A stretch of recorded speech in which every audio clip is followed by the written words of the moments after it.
Zikir la ilaha illallah adalah afdalnya zikir, sesuai dengan sabda Rasulullah SAW, afdalu ma qultu ana wan nabiyyuna min qabli la ilaha illallah.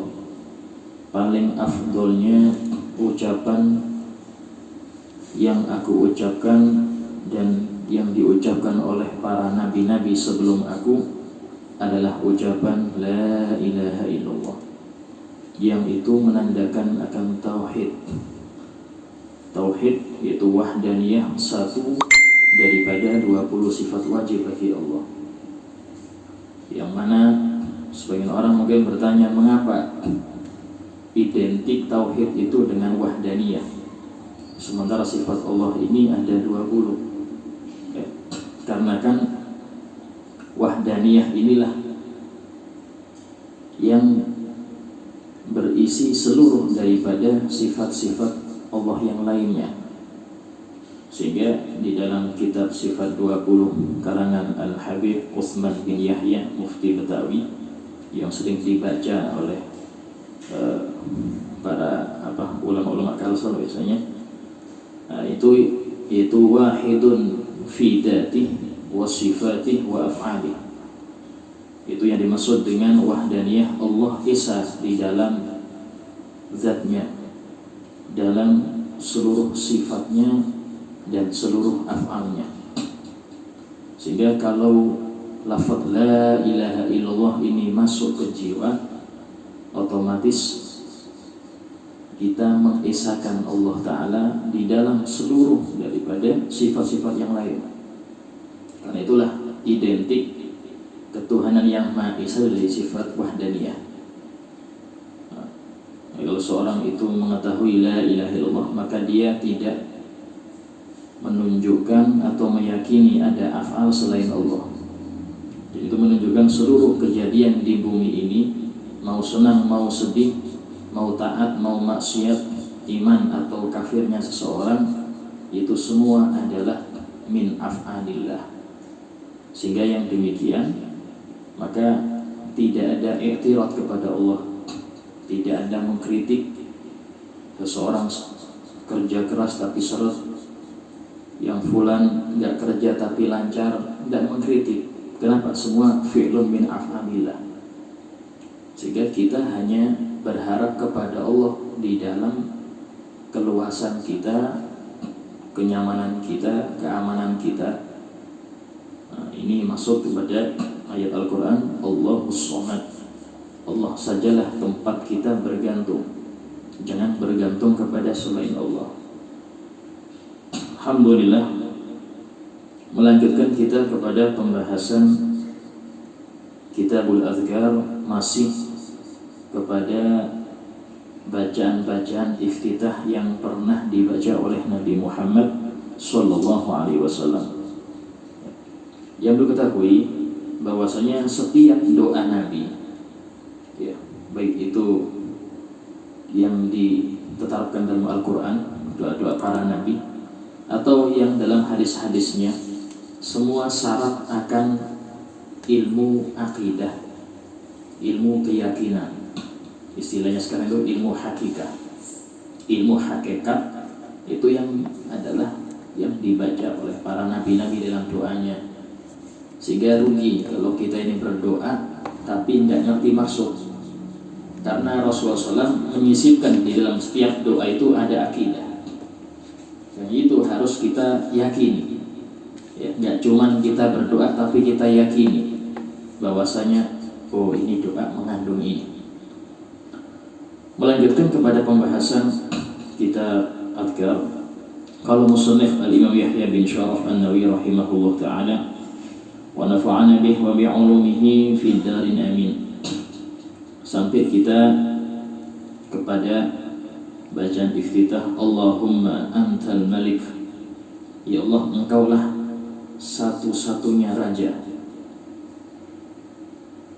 Sehingga termasuk bentuk keimanan seseorang adalah meyakini tidak ada kekuatan pada setiap pemimpin manapun di dunia, kecuali mereka hanya boneka yang digerakkan oleh Allah. mau adilnya dia, mau dolimnya dia, itu Allah yang menggerakkan. Sehingga kalau sudah seperti itu, gak usah takut ancaman siapapun. Selama Anda dalam kebenaran, gak usah takut ya, karena Allah yang menjalankan, dan Allah juga nanti yang membalas dari masing-masing perbuatan. La ilaha illa anta, tidak Tuhan selain Engkau. Tauhid lagi di sini, menanamkan tauhid. Anta Rabbi, Engkaulah ya Allah Tuhanku. Wa ana abduk, dan aku hambamu. Seorang hamba tidak punya hak sedikit pun, tidak punya hak milik, itu hamba. Jadi apa yang majikannya beri, itu sudah. Majikannya ngasih pakaian ini, ya situ yang pakaiannya. Majikannya ngasih makanan ini, ya sudah itu makanannya. Dia nggak minta yang lebih nyaman, karena dia ngerti dia hanya seorang hamba. Dan hamba inilah sifat yang tertinggi dari semua sifat. Ya, karena itulah di dalam Al-Fatihah bagaimana Allah suruh kita berikrar, Iyyaka na'bud. Kalau arti letternya, hanya kepada Engkau ya Allah kami menyembah. Jadi kalau makna yang tersirat itu, hanya kepada Engkau lah ya Allah kami menghambakan diri. Maksudnya apa? Ya kami hanya hamba Engkau. Diletakkan di mana kami cuma bersyukur. Karena itulah Rasulullah SAW disebutkan, Rasulullah kalau mendapatkan kenikmatan itu beliau membaca doa, bacaannya itu Alhamdulillah alladzi bi ni'matihi tatimmus shalihat. Segala puji bagi Allah yang dengan nikmatnya seluruh amal-amal soleh bisa sempurna. Dan jika beliau mendapatkan kesusahan, dapat yang gak enak, itu tetap baca Alhamdulillah. Alhamdulillah ala kulli hal. Segala puji bagi Allah atas setiap keadaan. Kenapa? Karena beliau ngerti bahwasanya ini yang uji Allah yang Maha Rahim. Yang uji ini Allah yang pernah berfirman, la yukallifullahu nafsan illa wus'aha. Allah tidak akan memaksa, membebani seorang hamba kecuali yang dia mampu. Allah ngerti, oh fulan mampu kasih. Ya. Jadi jangan sampai kita ini dapat masa sedikit putus asa.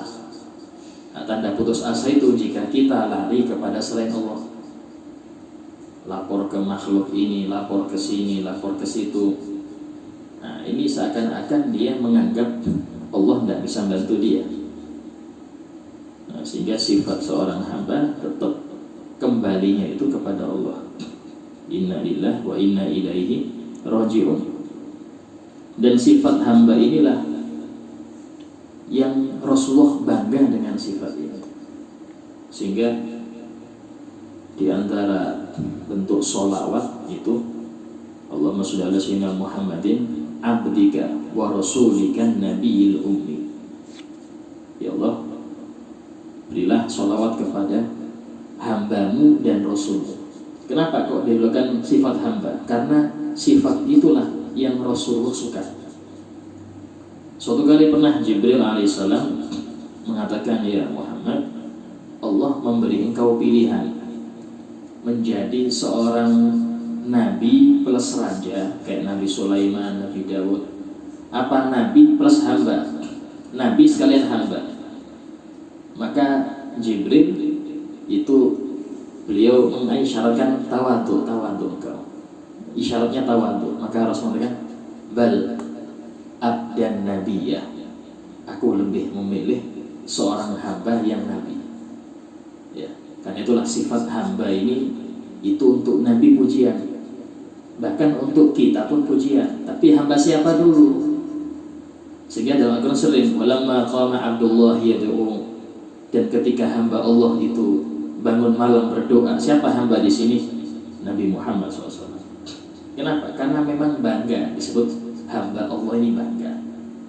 Nah, kita ada yang hamba uang, ya, sehingga hidupnya ini wis untuk uang aja sudah.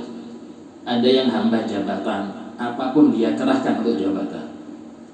Ya. Ada hamba syahwatnya, yang penting senang, hidupnya yang penting senang, dikorbankan apapun dia senang. Jadi sudah Rasulullah isyaratkan, ta'is abdul dinar, ta'is abdul dirham, celaka budaknya dirham, celaka budaknya dinar. Ta'is walam takas, dan dia celaka serta akan tambah celaka. Itu doanya Rasul. Ya. Ada juga abdul jannah, ya, budaknya surga. Ini ibadah nyari surga tuh. Ini seakan memang untuk orang awam ya bagus lah isinya daripada dia nggak ibadah. Cuman jangan berketerusan seperti ini. Akibatnya seumpama Allah tidak menyiapkan surga untuk yang orang-orang beramal, dia tidak beramal. Seumpama Allah tidak menyiapkan surga untuk yang beramal, dia ini nggak akan amal, karena yang diharapkan nggak ada lagi. Tapi kalau dia mengaku saya hamba Allah, apa yang Allah perintahkan saya akan kerjakan, kayak seorang hamba. Apa yang Allah larang saya akan tinggalkan. Mau diberi pahala, mau di mana, mau disiksa, saya pasrah, karena saya seorang hamba. Nah, yang seperti ini adalah al-ubudiyah mahdhah, penghambaan yang murni seperti ini. Nah, ini penghambaan yang murni yang disebut dalam Al-Fatihah, iyyaka na'budu, hanya kepada Engkaulah kami menghambakan diri, tidak kepada yang lain. Nah, kalau seperti itu dijelaskan wa iyyaka nasta'in, dan hanya kepada Engkaulah ya Allah kami minta tolong, karena enggak ada lagi yang selain kecuali Engkau. Nah, ini artinya penghambaan. Dalam tu nafsi, aku banyak mendolimi diriku. Nah, jelas Nabi tidak mungkin dolimi dirinya, tapi ini untuk umatnya. Ini bacaan Nabi, tawadhu'an minhu, sebagai bentuk tawadhu dari beliau. Karena jelas termasuk akidah kita, Nabi suci dari maksiat, shogiriha wa kabiriha, yang kecil maupun yang besar. Dari kapan? Bukan dari menjadi Nabi, dari lahir sudah suci dari maksiat. Sehingga termasuk cacat kalau ada seseorang meyakini salah satu Nabi itu pernah berbuat dosa, mau itu ketika sebelum jadi Nabi atau setelah jadi Nabi. Ini cacat dalam akidah, ya, sehingga harus diperbaiki akidahnya. Nah, adapun bacaan Rasul dalam tu nafsi itu untuk kita, untuk umatnya, harus mengakui kita ini banyak dolim. Di antara bentuk dolim kita ini apa? Kita tidak berusaha mencari tentang ilmu syariat. Itu dolim sudah. Dolim yang paling dolim adalah ketika kita tidak berusaha mengetahui apa yang wajib bagi saya dan apa yang diharamkan bagi saya. Itu bentuk dolim. Kenapa? Karena Anda dikasih akal untuk berpikir, Anda dikasih waktu oleh Allah, dan ini cukup untuk Anda mendalami tentang syariat itu, cukup sudah waktunya. Tapi banyak kita arahkan kepada mencari dunia akal kita ini. Bagaimana menjadi ahli dalam bidang ini sehingga pemasukan lebih besar. Bagaimana cara dagang yang bagus, itu silahkan, tapi nomor sekian setelah gunakan akal Anda untuk mendalami syariat, sehingga dengan itu seseorang bisa mendapatkan derajat tinggi di sisi Allah dengan pemahaman akan agama tersebut, sesuai dengan sabda Rasul, man yuridillahu bihi khairan yufaqihu fid din.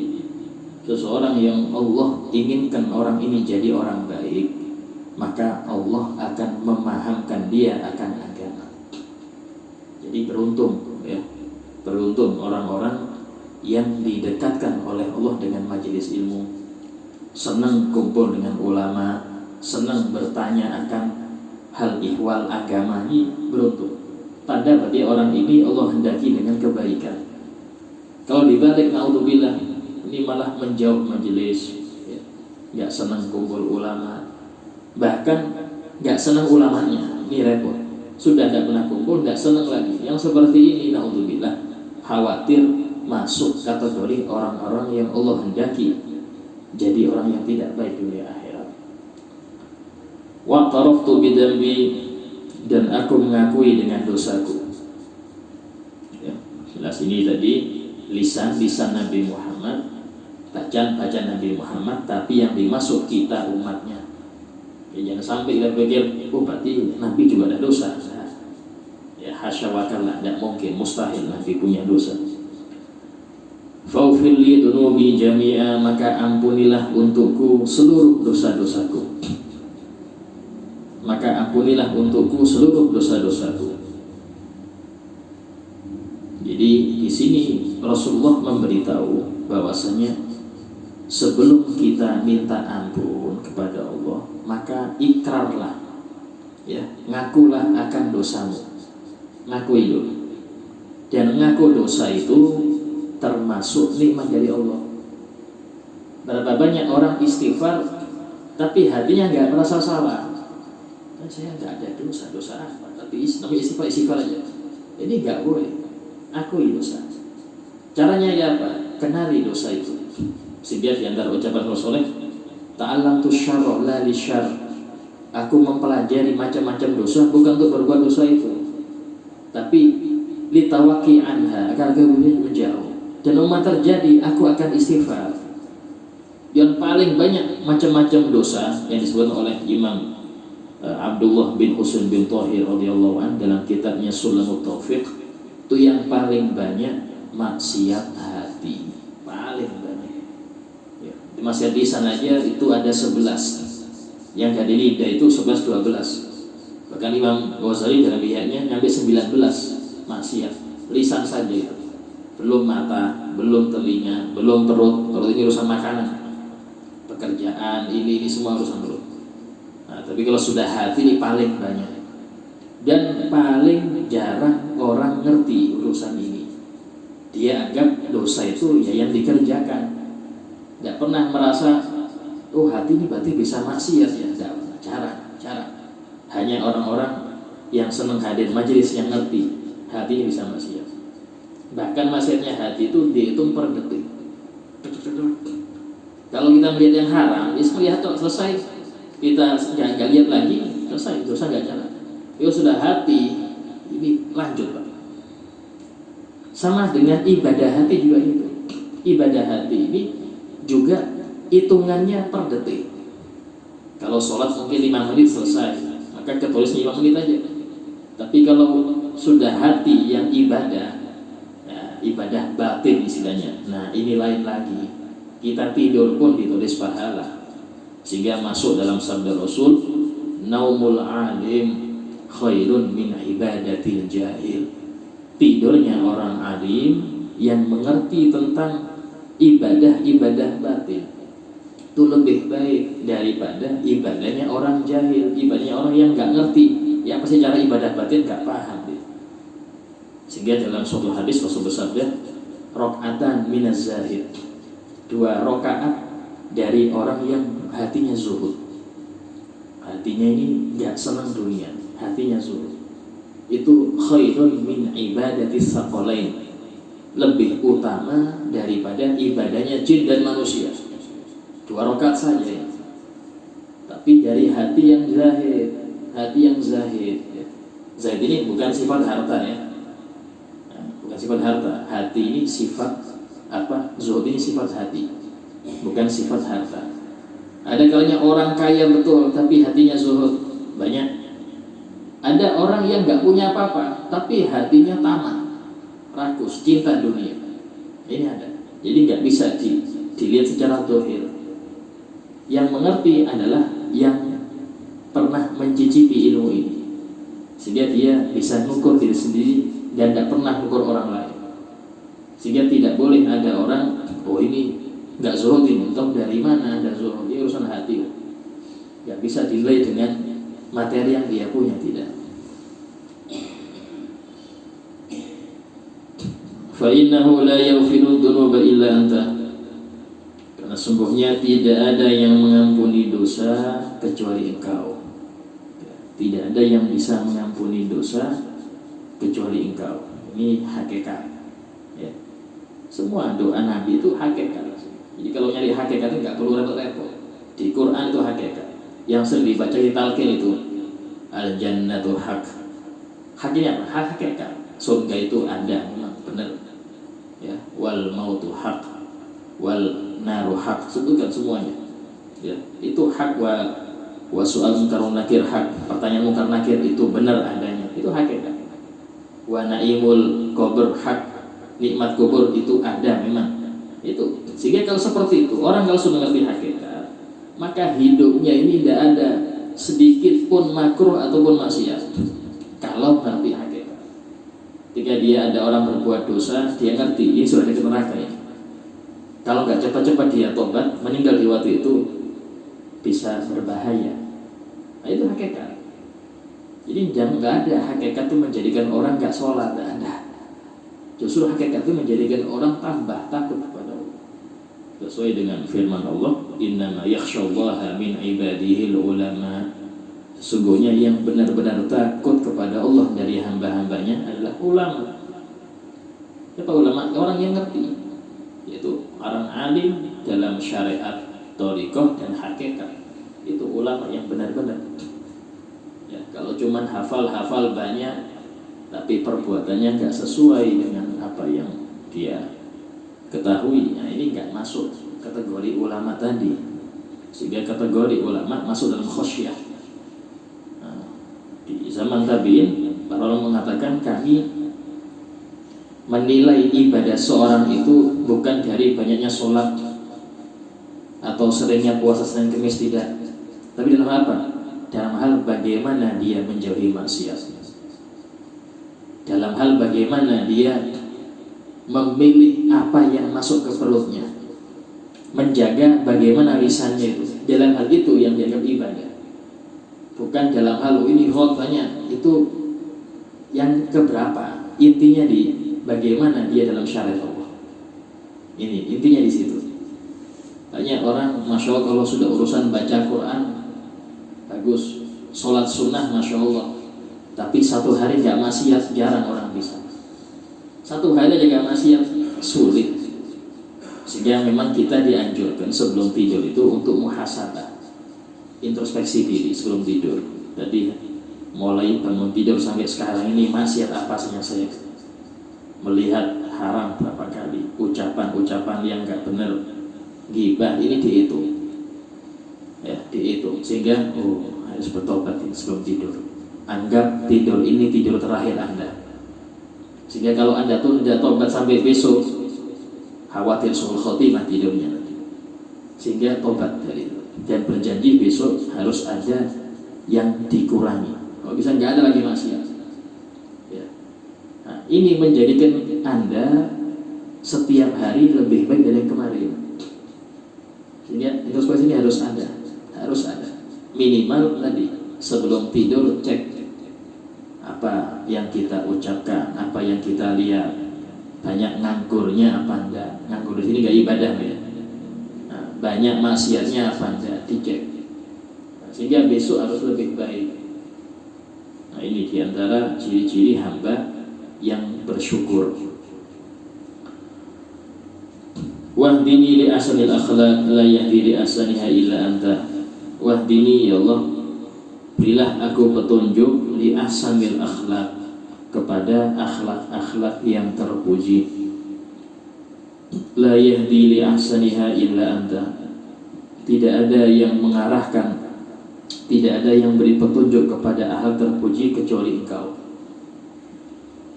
Jadi akhlak terpuji ini masya Allah dalam hadis disebutkan, innar rajul la yudriku darajatal qawwam qaim as-shaim bi husni khuluq. Seseorang itu ada yang mendapatkan derajat, nyusul derajat orang-orang yang senang bangun malam, orang-orang yang senang puasa sunnah, tapi dia nggak pernah, jaranglah puasa sunnah, jarang bangun malam, cuman derajatnya dia di atas mereka. Siapa? Bi husnil khuluq, dengan akhlak yang terpuji. Akhlak ini bentuk sabar. Di antara para ulama mengatakan akhlak yang paling mulia itu sabar. Sabar apa? Ya apapun sudah. Sabar akan ucapan orang, sabar senyum kepada siapapun, sabar. Sabar jaga hati gak suudon, sabar tidak sombong, merasa paling rendah, sabar gak hasut, sabar macam-macam. Dan ini sampai kapan Ustaz? Sampai wafat. Ini sampai wafat. Sehingga dalam Al-Quran Allah berfirman, innama yuwaffas sabiruna ajrahum bighairi hisab. Sesungguhnya Allah membalas orang-orang yang sabar pahala mereka ini tanpa ada hitungan, tanpa ada hitungan. Nah, ini bukan cuma sabar makan dikit, ya, ini sabar dalam hal lebih dari itu. Di antara paling besarnya akhlak itu adalah as-sabr, sabar. Dan syariat melatih kita sholat 5 waktu, nggak boleh sebelumnya, nggak boleh setelahnya. Itu sabar, harus sesuai dengan apa yang Allah tentukan. Ya. Kemudian berakhlak kepada orang tua, berbakti. Nah, ini banyak dari kita ini urusan akhlak malah banyak tinggalkan. Bahkan Rasul sendiri ketika dilapori oleh seorang sahabat, ya Rasulullah, aku punya tetangga, dia ini senang puasa sunnah, masya Allah, puasa sunnah senang, di perempuan puasa sunnah. Bangun malam ini hampir tiap malam bangun malam. Cuman satu ya Rasul, apa? Tidak ada tetangga kecuali pasti dia omongin, dia komentari, oh fulan kayak gini. Kadang dia masya Allah, cuman gini, nah cuman ini. Dan itu memang benar, tapi dari sini bentuk kita apa kata Rasul, dia final, dia di neraka. Rasul nggak lihat puasanya, nggak lihat, oh sini mikir dulu ya, dia ahli qiyam, nggak lihat itu. Rasul dia final langsung. Kenapa? Akhlak, urusan akhlak ini penting. Sehingga di dalam ucapan Imam Malik bin Anas radhiyallahu anhu, gurunya Imam Syafi'i, beliau mengatakan, ij'al ilmaka bil haq wa adabaka daqiqa. Jadikanlah ilmu itu ibarat garam dan adabmu, akhlakmu itu ibarat tepung. Semakin bertambah garam, tepungnya harus lebih banyak lagi. Orang mau bikin adonan tepung sekilo, tidak mungkin garam sekilo. Nah, pasti tepungnya ya seadanya. Jadi juga kalau ilmu tambah, adabmu harus berlipat-lipat tambah. Sehingga kalau di dalam ucapan orang-orang Indonesia itu ilmu seperti padi, semakin bertambah semakin merunduk, semakin berisi dia semakin nunduk, ya semakin nunduk. Kenapa? Menunjukkan akhlak, menunjukkan akhlak. Nah ini akhlak ini memang penting, ya, memang penting. Dan sehingga dengan akhlak yang mulia ini seseorang bisa melampaui derajatnya orang-orang yang ahli qiyamul lail, yang ahli puasa sunnah. Wasrif anni sayyi'aha, dan palingkan dariku akhlak-akhlak yang buruk. Wasrif anni, palingkan dariku akhlak-akhlak yang buruk. La yasrifu sayyi'aha illa anta, yang tidak ada yang memalingkannya kecuali engkau, yang tidak ada yang memalingkannya kecuali engkau. Jadi untuk urusan akhlak pun minta sama Allah. Kita nggak bisa, saya nggak bisa berakhlak mulia, minta sama Allah. Tapi sama belajar juga, ya apa sih akhlak dengan tetangga, ya apa akhlak dengan anak, ada akhlaknya. Akhlak dengan keluarga, akhlak dengan orang tua, ini semua sudah diatur oleh syariat. Ya. Dan kitab adab ini sudah banyak. Nah, tinggal kita ini menjalani. Kalau tadi al-jahlu bidin, nggak ngerti agama, sudah menyeluruh ke setiap lini, sehingga sulit mau mulai yang mana ini bingung. Tapi tetap jalan. Ya, karena tidak ada yang sempurna kecuali Allah Subhanahu wa taala. Insyaallah kita lanjutkan pembahasan daripada iftitah pada yang akan datang. Fadilah bina syafil asma. Al-Fatihah.